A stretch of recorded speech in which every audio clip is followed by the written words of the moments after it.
All right, welcome to the third video for personal statement analysis. I got this one from a blog from the matchguy.com, and we're going to try to analyze this personal statement. Okay, so first of all, you can probably try to read through and see the whole personal statement. Okay, we'll go to the top and we're going to analyze this personal statement. Females can never be surgeons. These were the words that resonated in my ears every time I expressed my interest in surgery.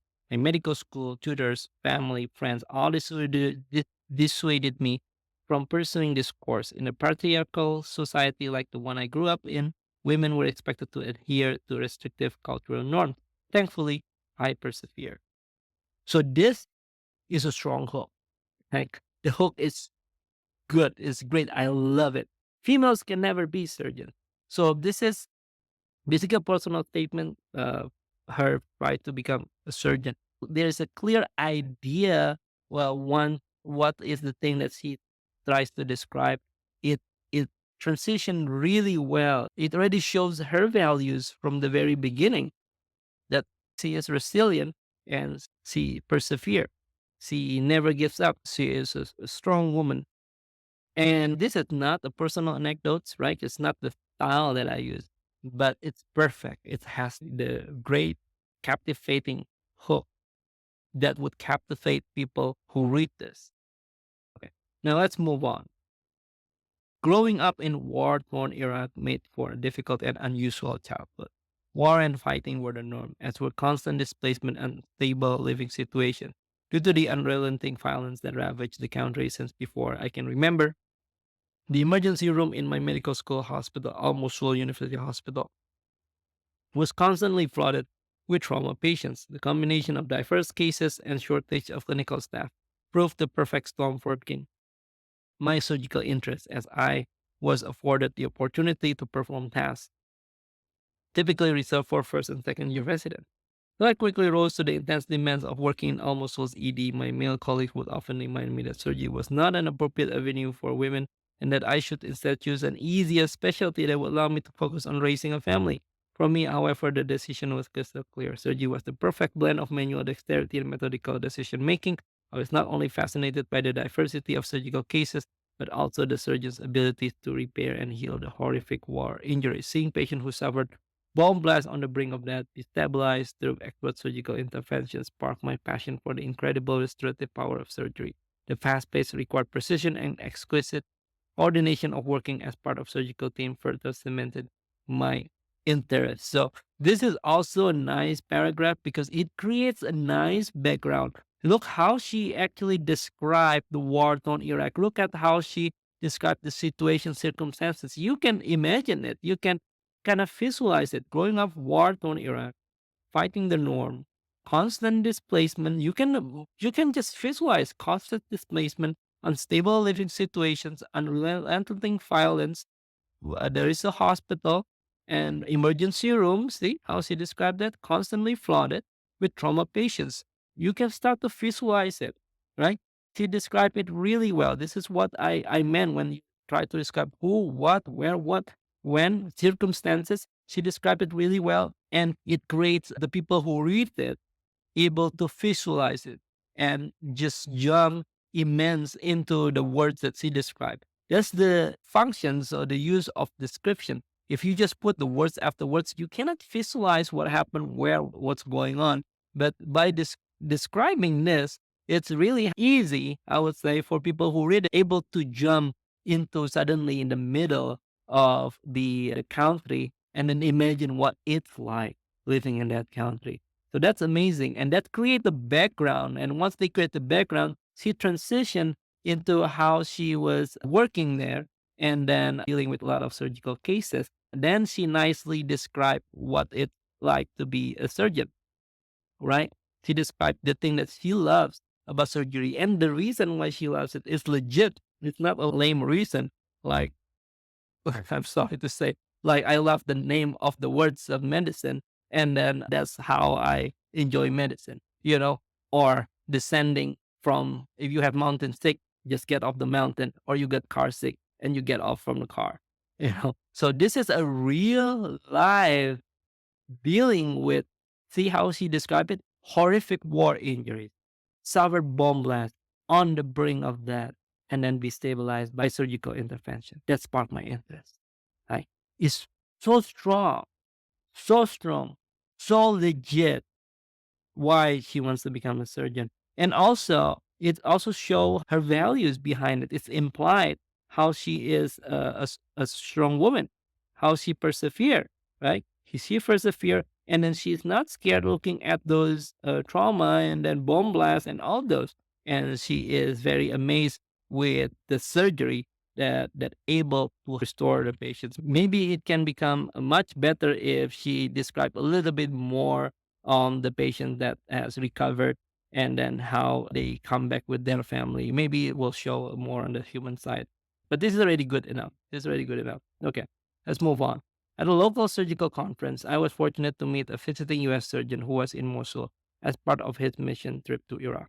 After speaking to him at length about my burgeoning interest in the field, he encouraged me to follow my passion and even helped me secure several rotations in the US.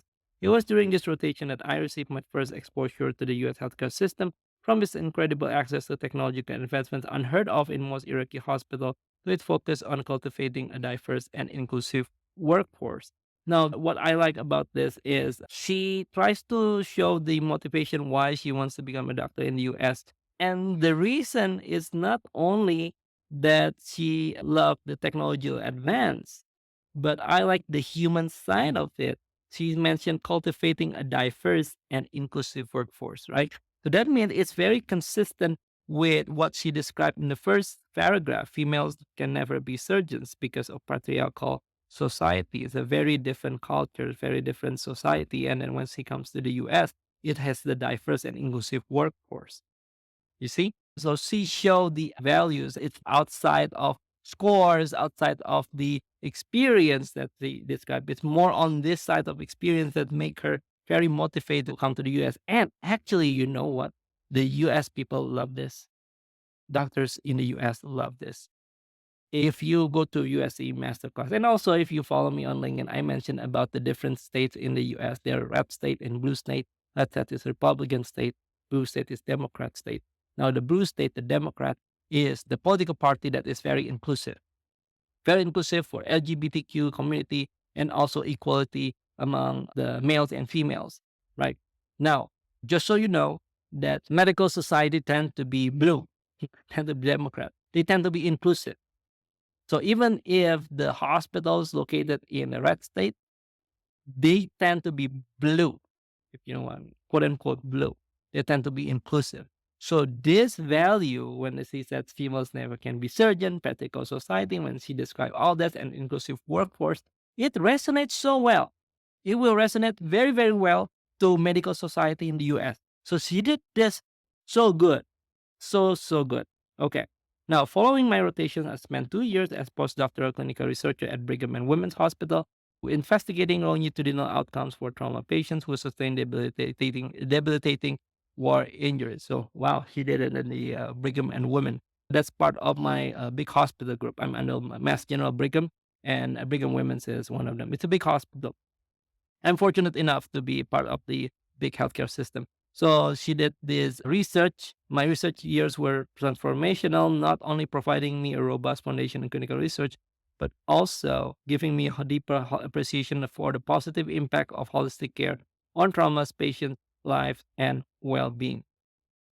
As a result of my experiences at BWH, I hope to enroll in a program with equal parts emphasis on surgical research skills development and that embraces diversity as a core value. See, he mentioned again that as core value. She focused on the embraces diversity as a core value.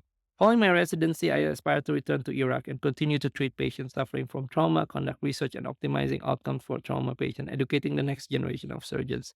So here she also show her future oriented what she wants to become. That's classic. We like to say that. We like to say what we want to do kind of in the future. She mentioned what she likes to do in the future. Okay. As a female growing up in Iraq, I faced many challenges during my quest to secure residency spot in the US. Despite the discouragement of tutors and family members, as well as the daunting prospect of starting a long and difficult journey in a new country, I'm steadfast in the pursuit of my professional dreams. I have one goal that I will keep fighting for in the years ahead, an unwavering commitment to make a difference in patients' life and empower women in Iraq and around the world to help make that difference. My message to those women who, like me, are told by those around them that they can never be surgeons. Do not be discouraged. Let their words fuel your strength and fight to make the world a better place for yourself and your patients. So, this is the last paragraph. You see how she tried to circle back on the first paragraph? Female growing up in Iraq, many challenges during my quest, right? So, it did circle back. Despite this discouragement of tutors, family members, as well as the daunting prospect starting a long, difficult journey in a new country, I'm steadfast in the pursuit of my professional dreams. So if you go back here in the first paragraph, it did mention that females can never. It did mention that females can never be surgeons. Blah blah blah. Practical society, restrictive norms. A lot of people, medical school tutors, family, friends dissuaded me from pursuing this course. And she mentioned it again in the last paragraphs to make a closure. So this is what I'm trying to say. This is a great way to do that, right? And then she got a great punchline. Great punchlines. You can use one of these two punchlines. Unwavering commitment to make difference in patients' life and empower women in Iraq. She chose a different punchline down there. Message to those women who, like me, are told by those around them that they can never be surgeons. Do not be discouraged. Let their words fuel your strength and fight to make the world a better place for yourself and your patients. That's also a great punchline. So I like this. I like it a lot. And then if you notice that the values, see the values, the theme that she's trying to put on emphasis is that she is a persevere. She is a strong woman. She persevere.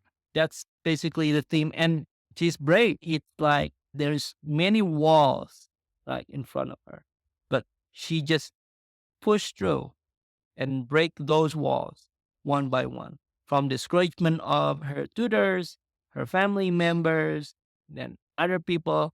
But she stayed with her course. She's so passionate, and that's what she's trying to describe. I got the idea. I got her values by just reading the personal statement. And guess what? The values that she described here is aligned with surgeon, the specialty that she is applying to, right? When you want to become surgeons, you need to be brave, you need to be strong, and she has everything that a surgeon needs, right? That's everything that surgeons looking for. There are moral values that you can try to get the idea across, but this is the values that she's trying to get across, and her value is perfect for a surgeon. All right. So this is one personal statement that really, really good. And it becomes a really good example. I would invite her for an interview for sure. Would you? Right? If you're a program director and you're a surgeon program director, you would invite this person. She would become a great asset to the program, right? Just by reading it. I haven't seen her score yet, but I like her. I like her already. So this is how you should get it done. All right. I hope that is helpful. That's the last video for the personal statement analysis. Let me know in the comment if you like this type of video, you want me to put some more video analysis. And if you want me to show you my personal statement, I can do that too. Just let me know in the comment and we can do that as well. All right. That's it. I'll see you again in the next video.